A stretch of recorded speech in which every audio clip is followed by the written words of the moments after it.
예수 회복 8번째 오직 너 하나님의 사람, 이런 제목으로 함께 말씀을 나누겠습니다. 자, 오늘 본문의 말씀에 보게 되면 영적인 아들 디모데에게 이렇게 편지를 쓰고 있어요. 11절을 우리 같이 읽을까요?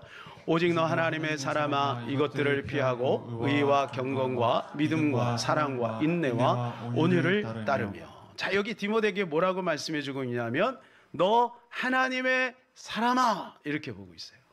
아들에게 혹시 그런 말 해본 적 있으세요, 여러분? 아들에게 얘기하는 거요. 하나님의 사람아, 이렇게 얘기하는 거예요. 왜 그렇게 표현했을까요? 디모데에게는 예수 그리스도가 그 안에 있고, 그리고 그가 지금 사역하고 있는 것을 보면서 사도 바울이 디모데를 그렇게 호칭하고 있는 거예요. 이것은 디모데에게만 그렇게 명령하는 것이 아닙니다. 우리에게도 똑같이 하나님이 그렇게 말씀하고 있어요. 하나님의 사람이라는 것은 하나님께 소속되어 있다는 거예요.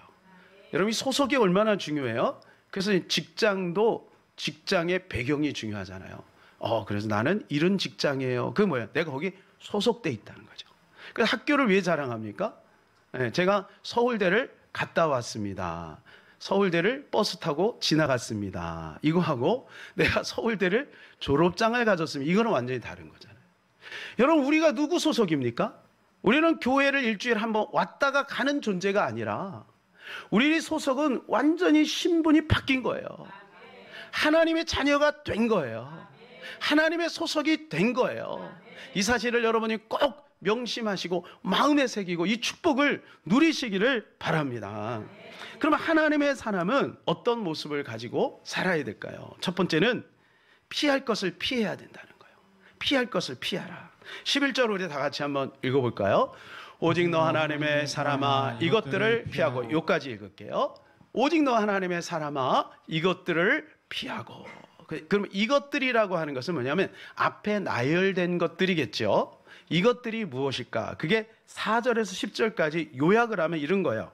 투기, 분쟁, 비방, 악한 생각, 마음의 부패, 돈을 사랑함, 이런 것들을 피하라는 거예요. 하나님의 사람의 특징은 뭐냐? 투기하지 않는. 투기가 뭐예요? 시기하는 거죠. 막 시샘하는 거죠. 투기하는 거. 남의 잘 되는 것을 못 보는 거예요. 사촌이 땅을 사면 왜 사촌이 땅을 사는데 배가 아픈지 모르겠어요. 네. 사촌이 땅을 사면 배가 아픈 거예요. 그리고 비방하는 거예요. 비방. 분쟁. 그리고 악한 생각. 마음의 부패. 여러분, 우리 인간의 마음 속에 여기서 자유할 수 있는 사람은 아무도 없습니다. 저도 목사인데도 불구하고 이게 끊임없이 이 마음에 부패되어 있는 것이 보여질 때마다 마음이 너무 아파요. 그래서 하나님 앞에 이제 씨름하면서 기도하는 거예요. 하나님, 저를 용서하시고 저를 새롭게 하여 주시옵소서. 하나님의 사람은 이런 것들을 피하는 거예요. 이런 것들을 멀리하는 거예요. 그리고 이 중요한 것은 돈을 사랑하는 겁니다. 돈을 사랑. 자, 10절을 같이 읽을까요? 돈을 사랑함이 일만하게 뿌리가 되나니 이것을 탐내는 자들은 미혹을 받아 믿음에서 떠나 많은 근심으로써 자기를 찔렀도다. 예, 돈을 사랑하는 것, 이걸 피하라는 거예요. 여러분, 돈은 악한 것이 아닙니다. 예? 돈은 악한 거예요. 돈을 사랑하는 것이 악한 거예요. 근데 문제는 뭐냐면 이 돈을 사랑하는 것이 믿음에서 떠나게 한다는 거예요. 신앙생활을 제대로 못하는 사람 중에 많은 이유가 뭔지 아세요? 돈을 사랑해서 그래요. 돈을 사랑하니까 주일을 못 지키는 거예요. 주일날 돈 벌러 가야 되잖아요. 그러니까 주일을 온전히 못 지키는 거예요. 돈을 사랑하니까 교회 가면 헌금해야 되는데 돈 뺏기잖아. 그래가지고 신앙생활 못하는 사람이 굉장히 많아요. 여러분, 돈의 무게가 하나님의 무게예요. 그래서 성경 뭐라 그래요? 하나님과 돈, 이걸 두 주인이라고 해요. 이 두 주인을 섬길 수 없다는 거예요. 이 돈을 섬기든지 하나님을 섬긴다는 거예요. 그러니까 여러분, 예배를 참석했다고 해서 돈을 안 섬기는 게 아니에요. 예배를 드리지만 돈을 섬기면서 다니는 교인들이 있겠죠. 그러나 온전히 주님만을 나의 주인으로 섬기는 사람도 있겠죠. 사랑하는 여러분, 우리는 돈을 사랑하지 말고 하나님을 사랑하시기를 축복합니다. 성경은 이렇게 말해주고 있어요. 여호와를 경외하면 하나님이 생명과 재물을 주신대요. 여러분, 하나님을 사랑하잖아요. 그러면 하나님을 사랑하는 그 가정에, 그 가문에 하나님이 복을 약속해 주셨어요. 이스라엘 백성들이 그 모습 아니겠어요? 네가 심지 않은 것에서 거두고 파지 않은 것에서, 그리고 양식을 얻고, 또 짓지 않은 집에서 살게 되고 파지 않은 우물을 얻게 된다는 거예요. 여러분, 이게 하나님의 약속인 것입니다. 가나안 땅에 이스라엘 백성들을 하나님께서 그 땅을 주셨잖아요. 선물로 주셨거든요. 그들이 노력해서 얻은 게 아니란 말이에요. 하나님은 우리에게 모든 것을 다 준비하고 있는 거예요. 여러분, 그러므로 두려워하지 말고 오직 하나님만을 섬기고 하나님만을 의지하며 살아가는 여러분 되시기를 축복합니다. 그래서 우리는 이 돈을 사랑하는 것을 멀리 해야 돼요. 그 다음이 뭐냐 하면 의와 경건과 믿음과 사랑과 인내와 온유를 따르라는 거예요. 자, 우리 11절을 다시 한번 읽어볼까요? 오직 너 하나님의 사람아, 이것들을 피하고 의와 경건과 믿음과 사랑과 인내와 온유를 따르라 그랬어요. 여러분, 의, 경건, 믿음, 사랑, 인내, 온유, 이걸 한마디로 딱 묶으면 뭐냐 하면 성령의 열매인 것입니다. 성령의 열매. 갈라디아 5장 22절 23절에 있는 성령의 열매예요. 이 성령의 열매는 한마디로 말하면 성령의 열매입니다. 사람이 맺을 수 있는 열매가 아니라는 거예요. 내가 노력해서 경건을 이루고, 내가 노력해서 의를 이루고, 내가 노력해서 인내를 이루고 사랑을 이루는 게 아니라 성령님이 내 안에 오셔서 성령의 씨로 말미암아 그 성령이 내 안에서 자연스럽게 나를 통해 이러한 성령의 열매를 맺게 하신다는 거예요. 그러니까 성령 충만하지 않은 상태에서 이거를 계속 반복적으로 이루어 나가려면 율법에 눌려버려요. 그러니까 교회 다니는 게, 성령 충만하지 않은 사람이 교회 다니는 게 어떻게 따분하고 힘들고, 교회 한번 갔다 오면 너무 힘들어요. 자꾸 뭔가를 하라고 하니까. 그런데 여러분, 예수를 온전히 믿고 성령을 따르게 되면 성령의 그 지식과 성령의 능력으로 말미암아 이게 저절로 열매를 맺게 된다는 겁니다. 여러분, 왜 그러냐면 우리 인간은 선악과를 따먹는 순간 우리 인간은 선과 악을 구별하게 되어 있어요. 그러니까 구별은 잘해요. 요게 선이다, 요게 악이다. 그러나 선을 행할 능력은 우리 자생적으로 없어요.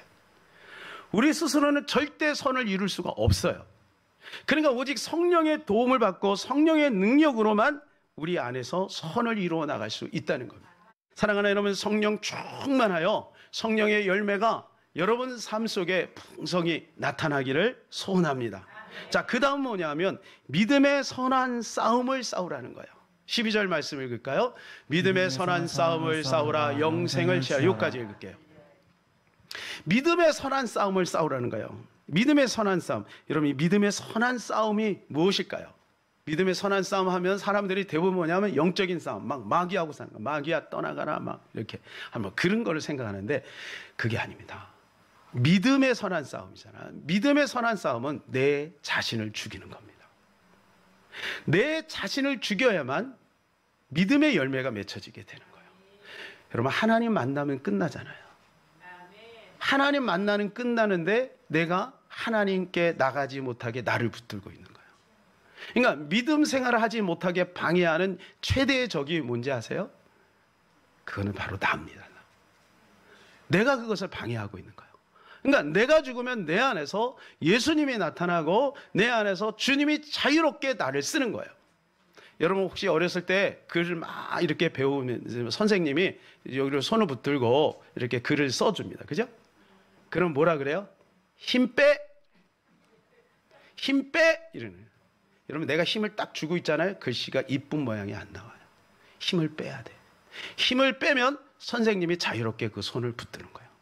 하나님이 우리 손을 붙들고 멋있는 인생의 작품을 만들려고 하는데 내가 힘을 딱 주고 있는 거예요. 그러면 하나님이 아무 일도 못하는 거예요. 내가 죽어야 돼. 내가 죽어야 예수가 나타나는 거예요. 그게 갈라디아 2장 20절이잖아요. 내가 그리스도 십자가에 못 박혀 죽었다는 거예요. 여러분, 내가 죽으려고 하는 게 아니라 이미 죽었다는 것을 선포하시기를 바랍니다. 여러분, 우리는 이미 죽은 존재예요. 성경이 그렇게 말해주거든요. 죽으려고 하는 게 아니라 죽은 존재예요. 근데 마귀가 어떻게 자꾸 살려주는 거예요. 아, 네가 원하는 대로 해라. 네가 하고 싶은 거를 해라. 네 욕심대로 해라. 자꾸 그렇게 부추기는 거예요. 그러니까 어떻게 나도 모르는 사이에 내가 살아나는 거예요. 이게 선악과를 따면 아담의 후손들의 모습이에요. 내가 살면 어떻게 돼요? 자유할까요? 아닙니다. 내가 살면 그때부터 피곤해요. 왜? 내가 결정해야 되니까. 내가 판단해야 되니까. 모든 사람이 못마땅한 거예요. 남편도 아내도 자식도 못마땅해요. 내가 살아있는 이상 자유가 없어요. 기쁨이 없어요. 근데 내가 죽어보세요. 금식을 해보면 합니다. 이건 잘 모르시겠으면 금식 한번 해보세요. 힘 쭉 빠지고 누가 뭐라 그러면 알겠어요. 마음이 부드러워지고 온유해지고. 그러니까 내가 죽어야 돼. 내가 죽어야 돼. 사랑하는 여러분, 우리는 이미 죽은 존재인 것입니다. 그러니까 나를 자꾸 방해하는 것이 있어요. 그게 내 욕심, 내 이기적인 마음. 그래서 당장 눈앞에 보이는 이익을 쫓게 만드는 거죠. 그리고 두려움에 갇혀서 사람의 종이 되는 거예요. 그래서 우리는 이 믿음의 선한 싸움은 내 자신과의 싸움인 거예요. 나를 죽이는 싸움. 이 싸움을 싸우라는 거예요. 그래서 고린도후서 10장 4절에서 6절에 보면 이렇게 말씀해 주고 있습니다. 우리의 싸우는 무기는 육신에 속한 것이 아니요 오직 어떤 견고한 진도 무너뜨리는 하나님의 능력이라. 모든 이론을 무너뜨리는. 보세요. 여기 뭐라고 돼 있어요? 우리가 싸우는 무기는 육신에 속한 것이 아니라는 거예요. 우리의 힘으로 싸우는 게 아니라. 내가 뭔가를 하려고 하면 안 된다는 거예요. 하나님의 능력으로 말미암아 모든 이론이 무너뜨리는 거예요. 철야 때 여러분, 모리아산의 특징이 뭐라 그랬습니까? 모리아산은 순종의 산이라 그랬습니다. 거기에 성전이 세워진 거예요. 여러분, 성전을 누가 세워요? 교회가 누가 세워요? 헌금 많이 한 사람? 잘나고 똑똑한 사람? 학식 있는 사람? 많이 배운 사람? 아닙니다. 성전, 교회를 세우는 사람은 순종하는 사람인 것입니다. 순종하는 그 사람을 통해서 교회가 세워지는 것입니다. 다음에는 뭐냐면 영생을 취하는 거예요. 하나님의 사람은 영생을 취하게 되어 있어요. 자, 12절. 믿음의 선한 싸움을 싸우라. 영생을 취하라. 예, 요까지요. 영생을 취하라는. 자, 믿음의 선한 싸움을 싸우고 영생을 취하는. 이 영생을 취한다 할 때 사람들이 이렇게 생각해요. 영생을 내가 취한다. 하늘에서 별을 따듯이, 사과나무에서 사과를 따듯이 그렇게 영생을 취하는 것처럼 생각할 수 있어요? 문맥상? 그 말이 아닙니다. 자, 이 영생을 취하다라는 말은 람바노예요. 붙잡다라는 말이에요. 이미 우리 안에 영생이 들어와 있는데 그 영생을 붙들고 살라는 거예요. 사랑하는 여러분, 우리 안에는 이미 영생이, 생명이 들어와 있어요. 믿으시기를 바랍니다. 하나님을 믿고 또 나를 믿는 자는 그 안에 영생이 있다라고 말해주고 있어요. 여러분, 우리 안에 영생이 있는 거예요. 그러니까 이것을 붙들고 사는 거죠. 그 다음에 말씀에 오게 되면 부르심이라는 말씀이 나오면 내가 부르심을 받았고, 이게 영생을 취한다라는 말씀을 설명해 주고 있는 거죠. 그러니까 영생을 취한다라는 거 하는 것은 내가 영생을 따는 게 아니라 이미 내 안에 있는 것에 반응하는 거예요. 그걸 부르심이라고 하는 거예요. 부르심은 하나님의 의도입니다. 우리는 의도한 바가 없어요. 여러분, 태어나 보니까 우리 부모님이 신앙생활 하는 거, 여러분, 이게 하나님의 부르심이죠. 우연히 친구를 따라서 여자친구 때문에 여자친구 꼬시려고 갔다가 예수 믿게 되는 거, 이게 접니다. 예. 그렇고 목사까지 됐잖아요. 이게 하나님의 부르심이에요. 우리 인간에게는 각자의 동기가 있지만 몸이 아파서 오든지 너무 힘들어서 오든지 가정에 문제가 있어서 오든지 이게 다 하나님의 부르심이라는 거예요. 이 하나님의 부르심은 나의 의도가 아니에요. 하나님의 의도인 것입니다. 그래서 우리는 본질적으로 존재가 바뀌었다는 것을 기억해야 돼요. 영어로 써서 죄송합니다만 being입니다. being. doing이 아니에요. 기독교는 어떤 뭔가를 해가지고 이루어내는 종교가 아닙니다. 왜냐하면 예수님이 이루신 것을 결코 사람이 흉내낼 수 없기 때문에 그래요. 자, 예수님은요, 우리에게 죄사함과 용서를 주셨어요. 죄사함과 용서를 주셨어요. 이것을 사람이 만들어낼 수 없는 거예요. 이것을 이루기 위해서 예수님이 십자가에서 죽으신 겁니다. 십자가에 죽는 것은 그 누구도 흉내낼 수 없습니다. 필리핀에서 고난 주간이 되면 십자가 퍼포먼스를 합니다. 심지어 어떤 사람은 진짜 채찍으로 맞기도 하고요. 어떤 사람은 못에 진짜 찔리기도 해요. 막 피를 절절 흘려요. 그러나 여러분, 십자가의 결론은 죽는 거예요. 아무리 그들이 고행을 해도요, 죽음에 이를 수는 없는 거예요. 그런데 예수님은 죽으셨어요. 그러니까 필리핀에서 하고 있는 그런 퍼포먼스가 어떻게 보면 사단이 교묘한 전략입니다. 이게 뭐냐 하면 예수님을 흉내내는 거잖아요. 예수님을 흉내낸다는 것이 무엇이에요? 사람도 할 수 있다라고 하는 것을 은근히 보여주는 거예요. 설사 그들 중에 누군가가 죽었다 할지라도 그 효과는 제로입니다. 왜냐하면 십자가에서 죽는 자는 죄가 없는 분이어야 돼요. 죄가 없는 사람은 이 세상에 아무도 없어요. 다 아담의 후손이기 때문에 죄가 있어요. 근데 오직 예수 그리스도만이 죄가 없는 분이에요. 그분이 십자가에서 죽으셔야만 이 십자가의 능력이 나타나게 되는 것입니다.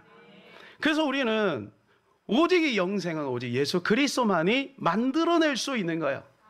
하나님이 세상을 이처럼 사랑하 독생자를 주셨으니 이는 저를 믿는 자마다 멸망치 않고 영생을 얻게 하려 하심이라. 그러므로 사랑하는 여러분들, 이 시간에 그 영생을 선물로 믿음으로 받으시기를 바랍니다. 선물은 내가 의도한 게 아니에요. 어느 날 그 사람이 나에게 찾아와서 주는 거예요. 그냥 받기만 하면 돼요.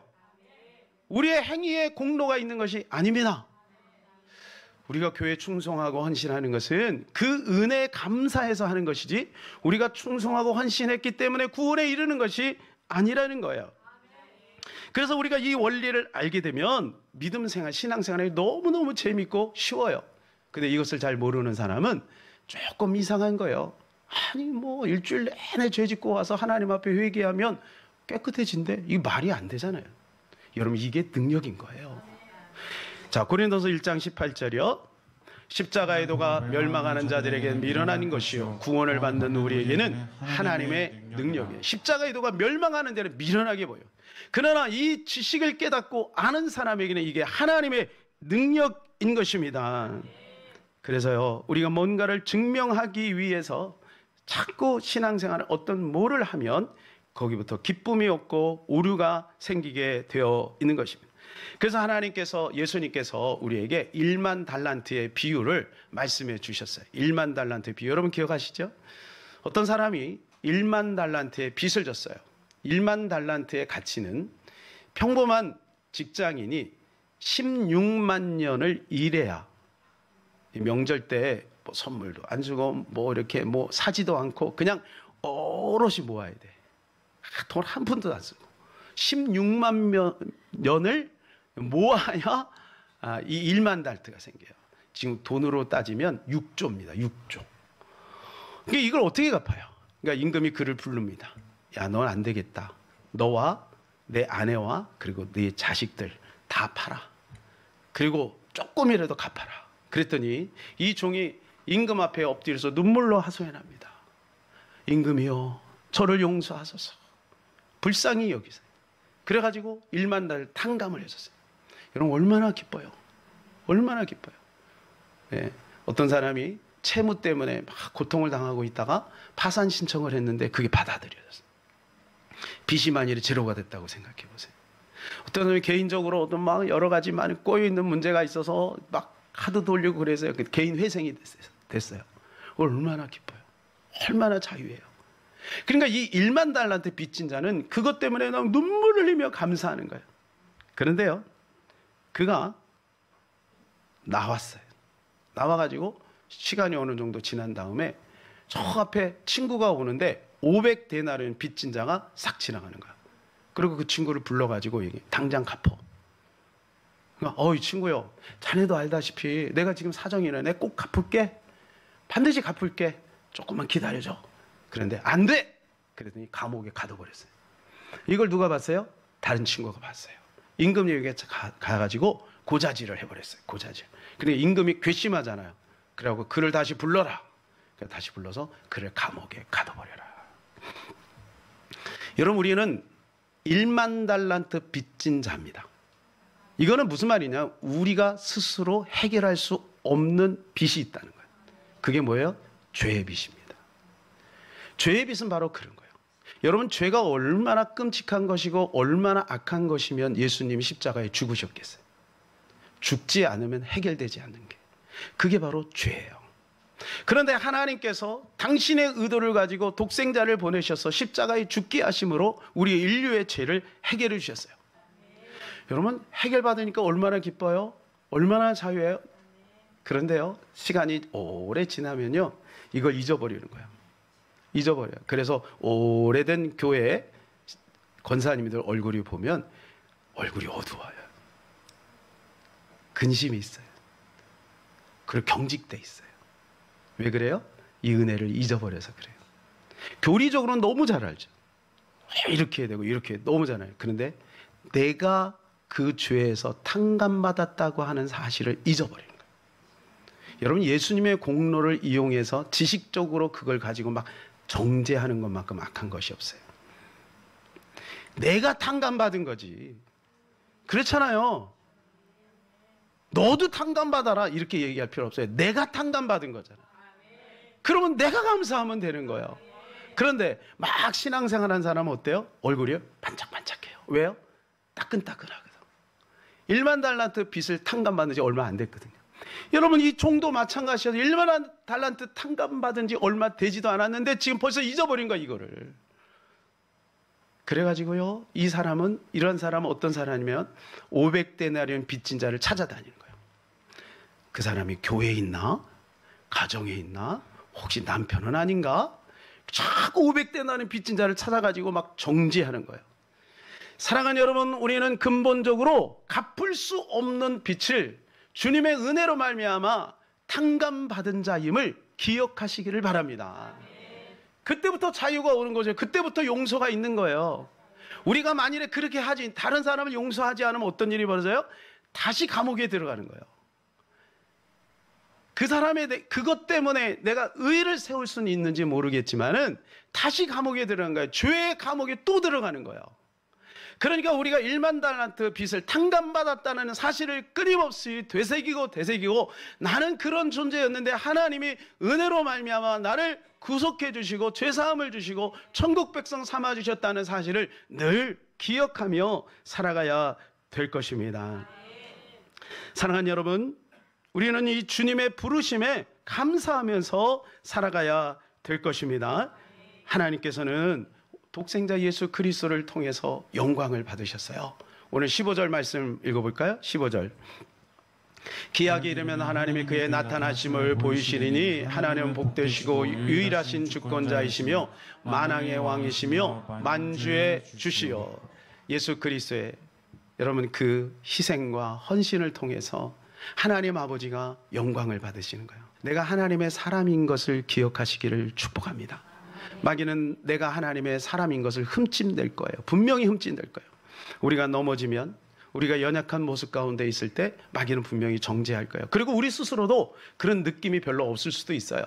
그러나 진리는 변함이 없습니다. 하나님께서는 우리에게 이렇게 말씀해요. 너 하나님의 사람아. 그리고 거기에 어울리는 행위를 할 뿐이에요. 우리가 그 행위를 통해서 하나님의 사람이 되는 게 아니라 하나님이 우리를 하나님의 사람으로 불렀기 때문에 그 은혜로 하나님의 사람이 된 줄로 믿습니다.